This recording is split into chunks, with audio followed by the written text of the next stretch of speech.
Hi, let us discuss about the time response analysis of a control system.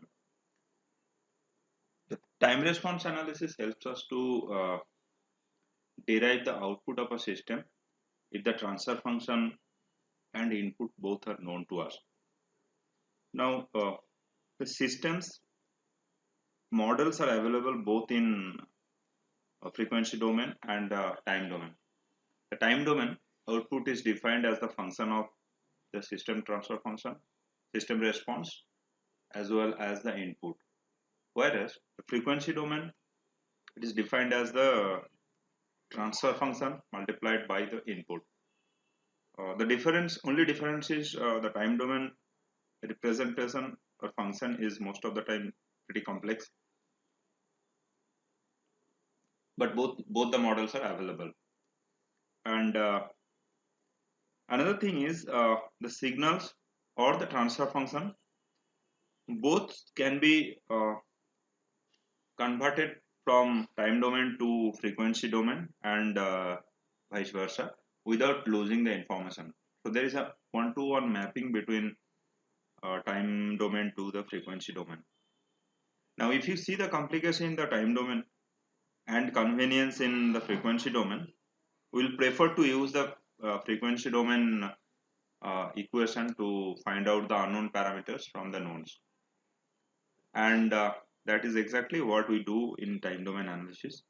Though the signals are defined in time domain, because of the convenience of computations in frequency domain, we always convert the time domain signals to frequency domain and then do the maths and then again take a inverse transform from the frequency domain to time domain. So here are the steps followed in time response analysis. The first step is use the Laplace transform to convert the time domain signal to S domain. Then you use the transfer function equation to compute the unknown, whether the unknown is the transfer function or output or input, and then use the inverse Laplace transform to get the parameter in time domain. One important fact to remember in time domain analysis is that systems are often characterized based on its response to few standard time domain signals. So let us see the those time domain signals both in time domain as well as in frequency domain. First signal is the impulse. Impulse is defined as a signal which is 0 for all values of t except 0. And if we integrate the signal over the time scale, the value is 1. So I draw it on time domain like this. This is t.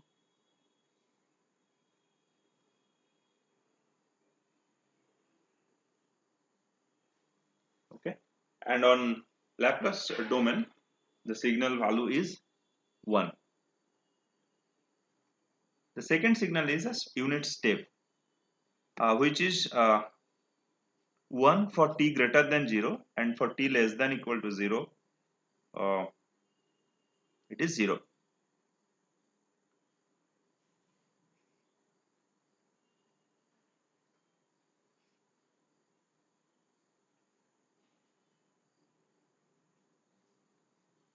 Laplace domain, this signal is defined as 1 by s.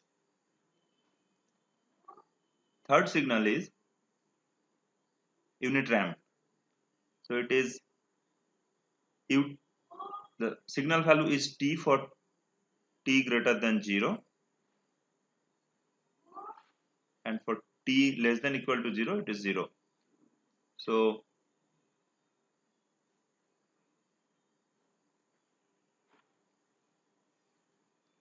keeps increasing on time scale. And Laplace transform for a ramp unit ramp is 1 by s square. The fourth signal is unit parabola, which is higher order function of t and is defined as t square by 2 for t greater than 0 and 0 for t less than equal to 0.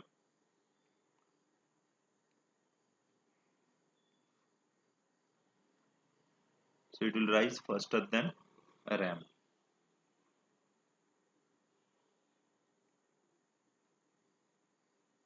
Okay, and in Laplace domain this is 1 by s cube. So now I will derive the time response of a given transfer function. Let us assume the transfer function of the given system is 1 by 1 plus st. This is a first order control system and the input is a unit step.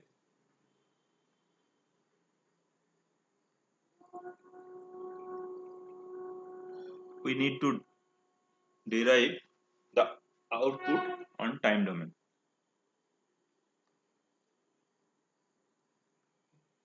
So first step is to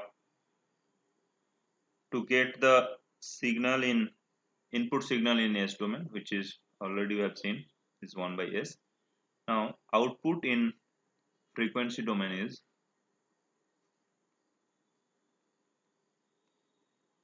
transfer function multiplied by the signal. This can be rewritten as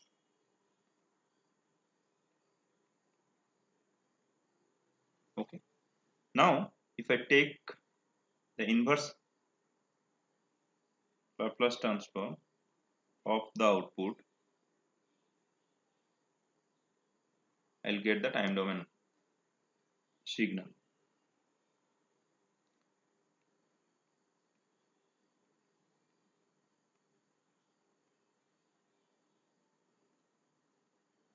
One by S is nothing but 1 and t by 1 plus st is e to the power minus t by t. You have to remember the Laplace transform table at least if you don't want to derive every time. So now if I plot the input and output on time scale, looks like this. On time scale, this is my input.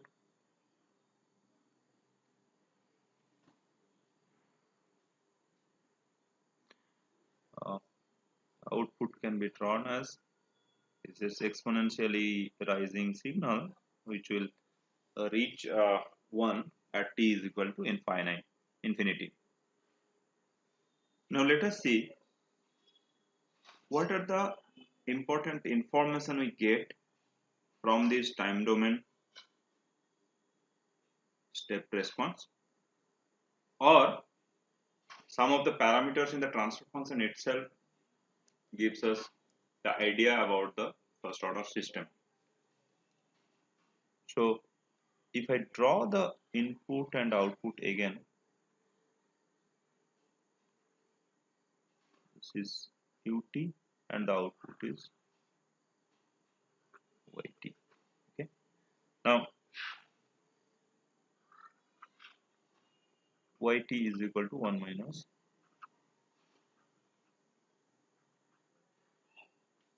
So what is the significance of this capital T in this equation? If we see at t is equal to capital T, yt is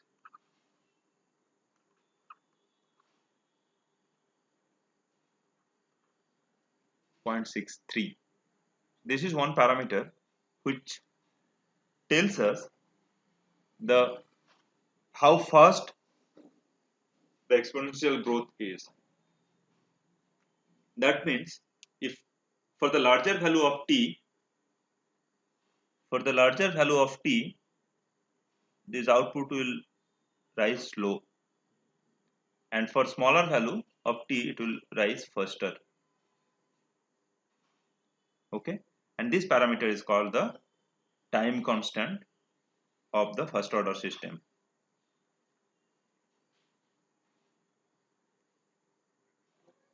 And usually defined by represented by the letter tau.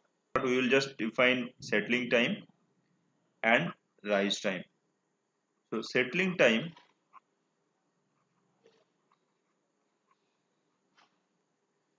is defined as the time when the output is settled within a specified accuracy band, and this is usually defined as 2%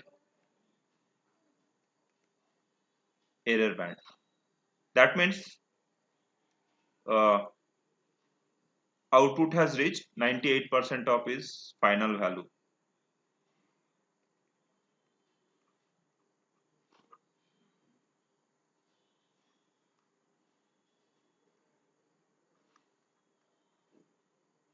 At t is equal to ts, the output is 98% of the input.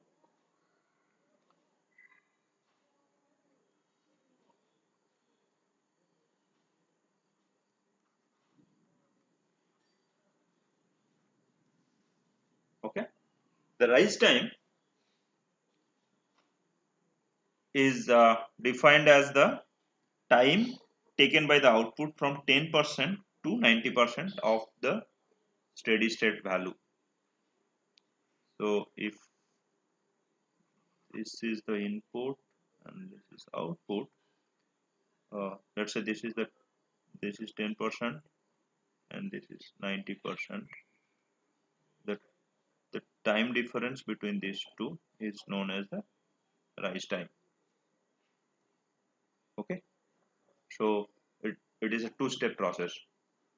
So before computing that, I will compute the time taken to reach 90% is minus t,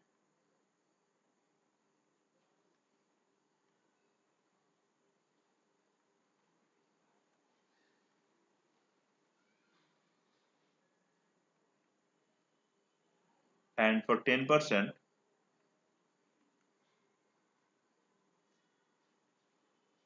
this is minus t.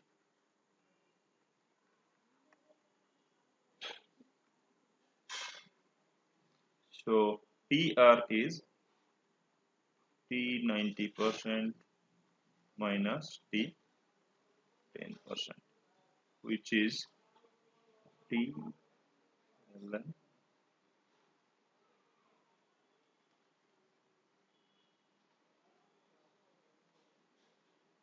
Okay,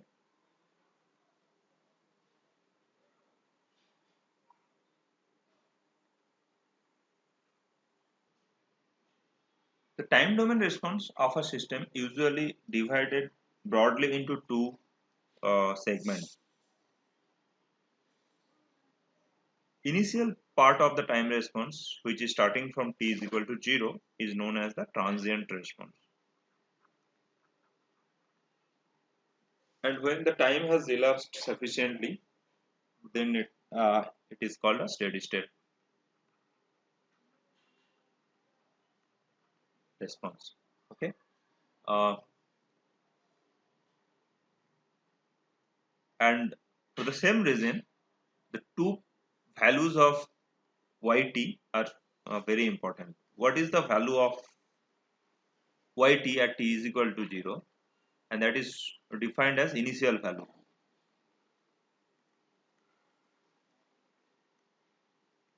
Initial value is defined as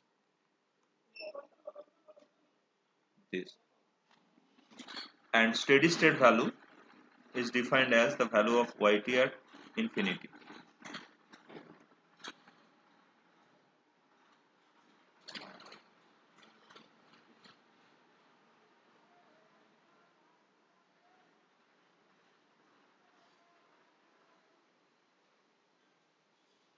This is often called as final value as well.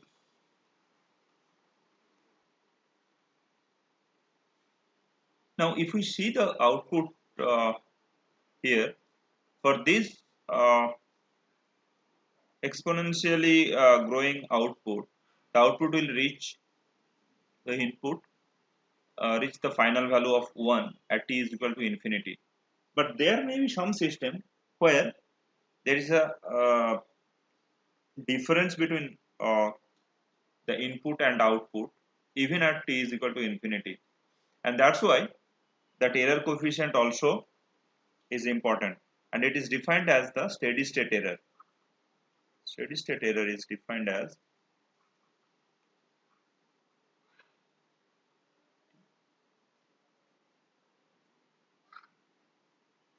yt minus ut.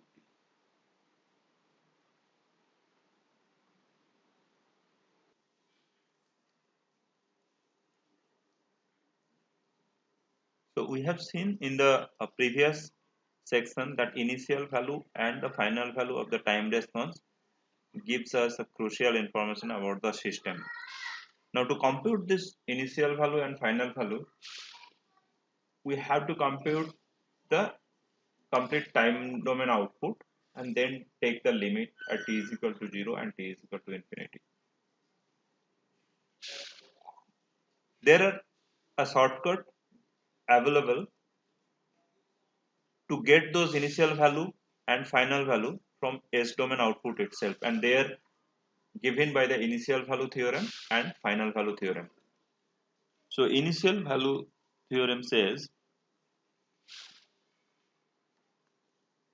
limit t is equal to 0, t tends to 0 yt can be obtained from limit s tends to infinity is ys, where ys is the frequency domain output of the system.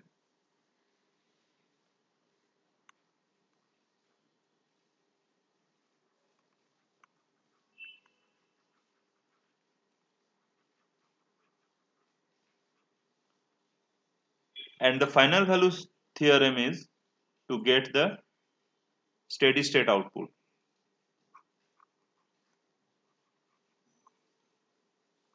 which is t tends to infinity, again s tends to 0, s into ys.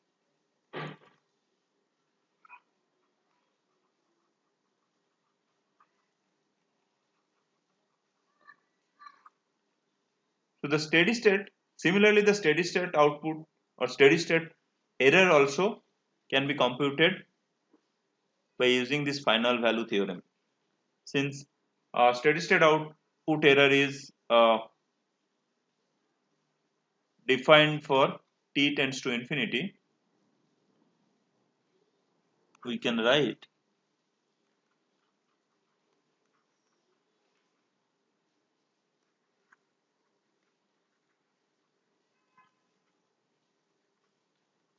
which is